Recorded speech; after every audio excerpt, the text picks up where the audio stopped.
ตัวที่สองโอ้ยอย่าเลี้ยงเลย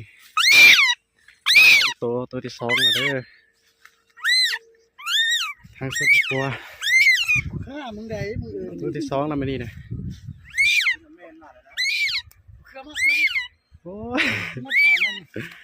มันคักเนาะวันนี้เรา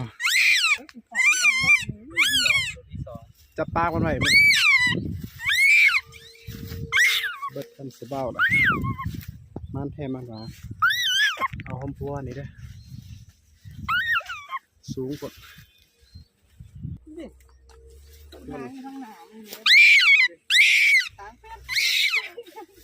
มันคิดกลอยู่เหมือนบ่มันนอนธรรมดาเนี่ยดิอยู่นี่เหรอ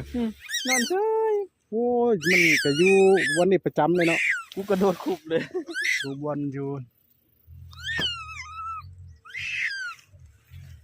นี่เอามันตัวนี้มันตีมันได้นอนเฉยคือจังสองตัวแล้วมันนี่นะสองตัวแล้วตัวหนึ่งเอาไปเฮือนแล้วตัวหนึ่งนะดอกปล่อยวะดอกปล่อยวะแล่นทันวะเรียนอยู่กลุ่มมันปานนี่เนาะตัวเทิกว่าตัวเมย์วะตัวที่สองโอ้ยงามเลยตัวดีเดี้ยงเนี่ยตัวที่สองเนี่ยงามแค่งานคุบเอาเนาะ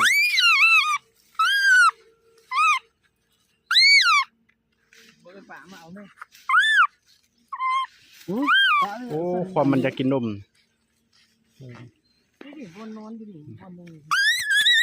มีอยู่ด้วยต้องโตดีแล้ว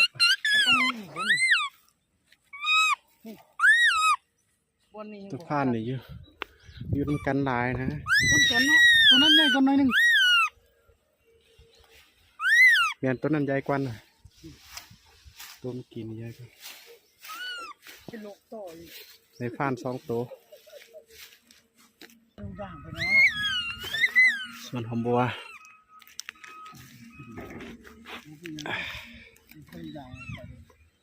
คือโพดโพ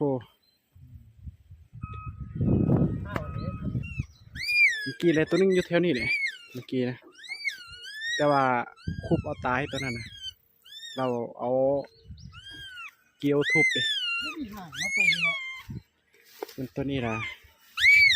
คุบเอาลิบเลยตัวนี้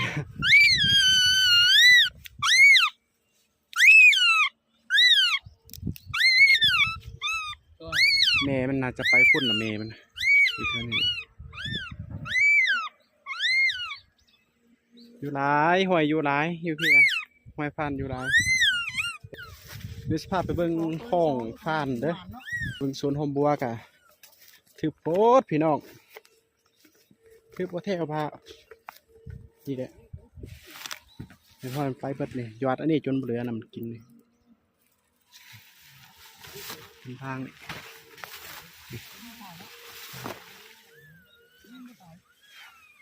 มันอยู่ในนี่แหละผ่านนะปลาอ่อนๆทึบๆนี่เด้อ